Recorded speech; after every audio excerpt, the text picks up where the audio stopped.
আমি তো মৃত্যুর কাছে যাইনি একবারও, তবু সে কেন ছদ্মবেশে মাঝে মাঝে দেখা দেয়। এ কেমন অভদ্রতা তার! যেমন নদীর পাশে দেখি এক চাঁদ খসা নারী, তার চুল মেলে আছে, অমনি বাতাসে ওড়ে নশ্বরতা।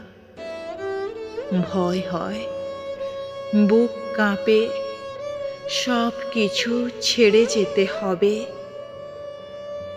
যখনই সুন্দর কিছু দেখি, যেমন ভোরের বৃষ্টি অথবা অলিন্দের লঘু পাপ, অথবা স্নেহের মতো শব্দহীন ফুল ফুটে থাকে, দেখি মৃত্যু, দেখি সেই গোপন প্রণয়ী।